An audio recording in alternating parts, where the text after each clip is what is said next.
Ever wondered why food spoils and how to spot the signs of food going bad? Let's dive into the basics of food spoilage. Food, in its natural state, begins to deteriorate almost immediately after harvest or slaughter. This happens due to a variety of factors, including the activity of enzymes within the food itself, exposure to oxygen, and the growth of bacteria, yeasts, and molds. These microscopic organisms are everywhere in our environment, and they're just waiting for the right conditions, warmth, moisture, and nutrients, to grow and multiply. The signs of spoilage can vary depending on the type of food, but there are a few common indicators. In meats, you might notice a slimy texture or an off smell. Fruits and vegetables may become mushy, discolored, or develop mold. Dairy products can curdle or develop a sour smell. Bread and grains often grow mold, and canned goods may bulge or leak.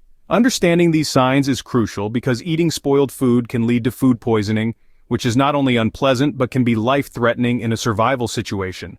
So how does understanding the basics of food spoilage help you in preserving your food?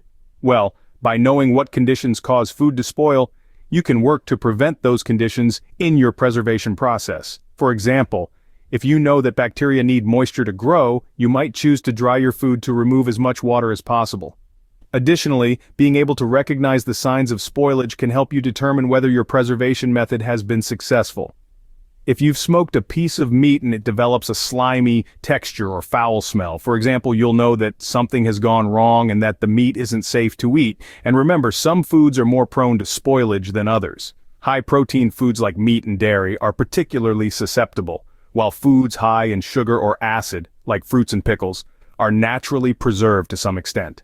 Now that you have a good grasp of why and how food spoils, let's move on to some preservation methods. Salting and curing, ancient arts that are particularly effective for meats and fish. Let's delve into the process of these preservation techniques, which go back to the days when refrigeration was merely a dream. Salting, the simpler of the two, is exactly what it sounds like. The process starts with a generous layer of salt directly applied to the meat.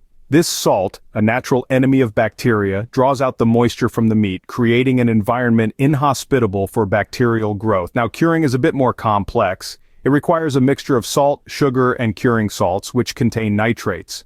The nitrates are the secret weapon here, inhibiting the growth of botulism, a deadly bacterium. The sugar, while not strictly necessary for preservation, helps balance the flavor by countering the salt's harshness. Whether you're salting or curing, the process starts with thoroughly cleaning your hands and work area.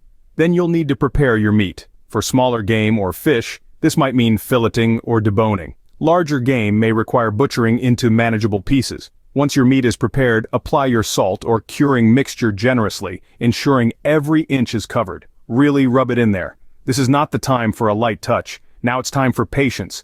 Your salted or cured meat needs to rest in a cool, dry place. For salting, this could be as little as 12 hours for small fish, or up to a week for larger cuts of meat. Curing takes a bit longer, often several weeks. During this time, the salt or curing mixture will draw out moisture, and the flavor will penetrate deep into the meat. You'll need to check on it periodically, draining off any liquid and adding more salt or curing mixture as needed. Once the process is complete, your meat is ready to be stored or cooked. Properly salted or cured meat can last for months, even years, under the right conditions. With these steps, you can salt and cure your meat to keep it preserved for longer periods. Remember, in survival situations, every bit of food can be a lifeline. Make the most of your catch by preserving it with these time-tested techniques. Smoking, an age-old method that not only preserves but also adds flavor to your food. This time-honored technique goes back to our ancestors who discovered that smoke could make food last longer and taste better. Let's delve into the art of smoking. The first thing you need to know is that the materials required for a smoker are simple and can be easily found or carried with you. All you need is a source of heat, such as a fire, some wood chips for smoke, and a structure to contain the smoke and hold the food. This structure can be as simple as a hole in the ground covered with a makeshift lid or a large container with a vent. Once you've got your smoker set up, it's time to prepare the food. If you're smoking meat, you want to start by cleaning it and removing any unwanted parts. Then you can add flavor with a dry rub or a marinade depending on your preference and available resources. Now comes the smoking process. The key here is low and slow. You want a small, smoldering fire that produces lots of smoke but not much heat. The goal is to dry the food and impart it with a smoky flavor, not to cook it. This process can take several hours depending on the size and type of meat. Throughout the smoking process, it's important to monitor the fire and the smoke. You want to maintain a steady stream of smoke and a consistent temperature. If the fire gets too hot, it can cook the meat instead of preserving it. If it gets too cold, it won't effectively dry the meat. Remember, patience is key when it comes to smoking. It's a slow process, but the reward is well worth the wait. Preserved food that's flavorful and ready to eat whenever you need it. Use smoking to enhance the taste of your food while also preserving it. By mastering this technique, you can ensure that your food lasts longer and tastes better, extending your survival capabilities and making the most of your resources. Drying, one of the oldest and most versatile food preservation techniques. This method works by removing water from your food, which in turn slows down the growth of bacteria, yeast, and molds that cause food to spoil. Drying is a simple yet effective way to preserve almost any type of food, from fruits and vegetables to meats and fish. Let's start with air drying. This process is as simple as it sounds. You lay out your food in a single layer, preferably in a well-ventilated area, and let the surrounding air do its work. This method is traditionally used for herbs and other leafy greens, but can also work for thinly sliced fruits and vegetables. Next up, sun drying. This technique harnesses the power of the sun to dehydrate your food. It's particularly effective for fruits like apples, peaches, and apricots. But remember, sun drying takes a bit more care.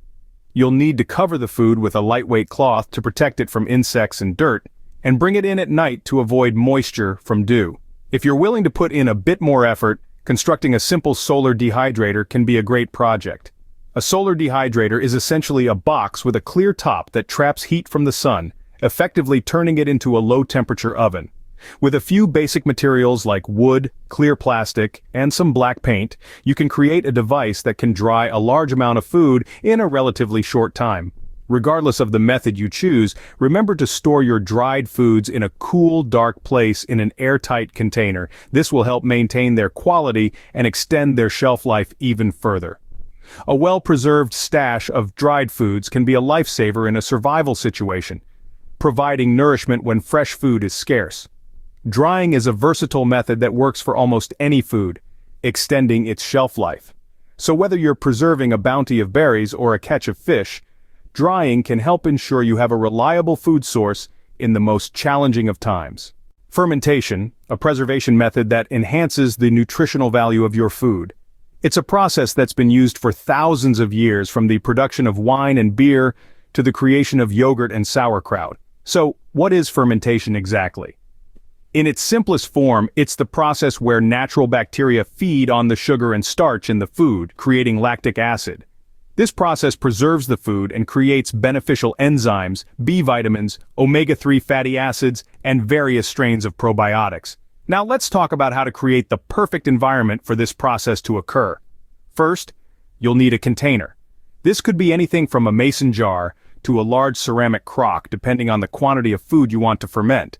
Second, you need to create an anaerobic or oxygen-free environment. This can be achieved by submerging the food in a brine or its own juice.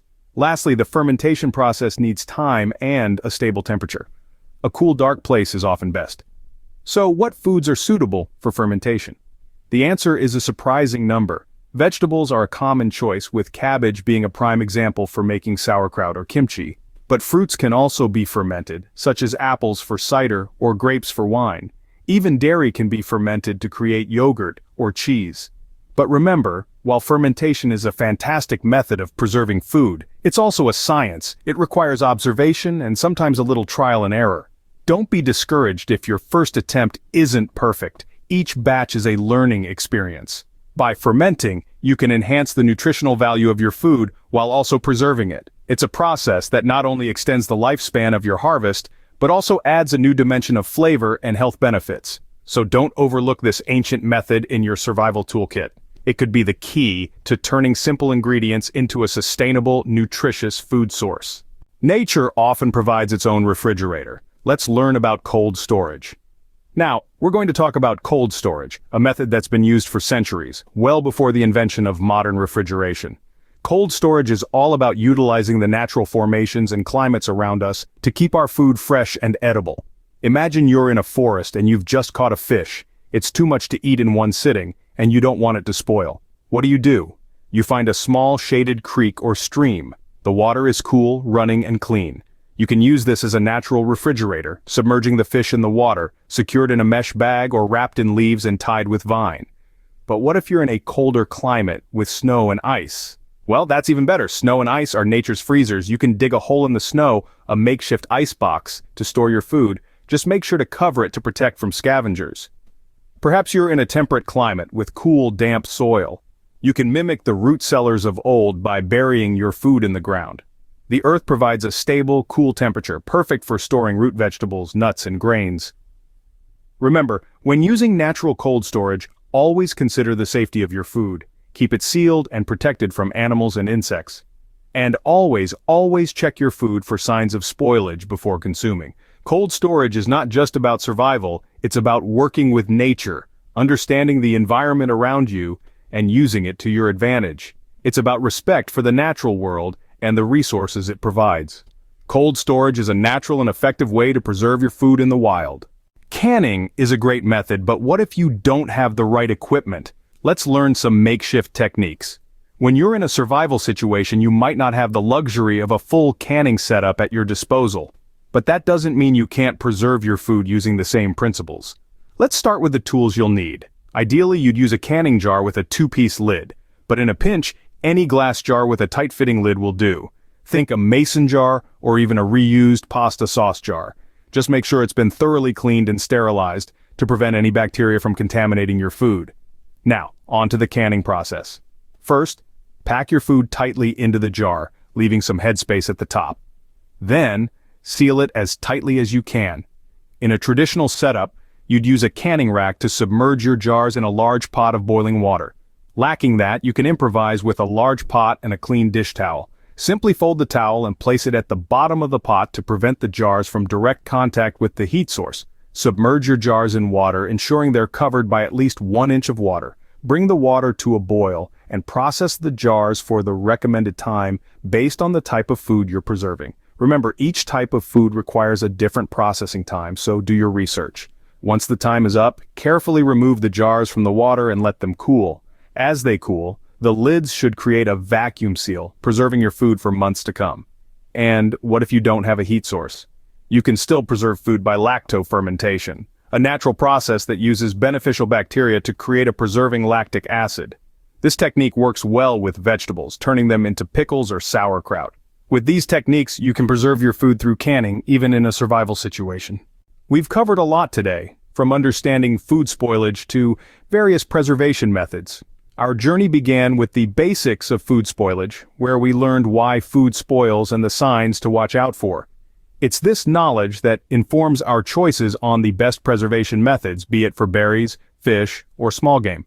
We then delved into the ancient arts of salting and curing, which are particularly effective for meats and fish.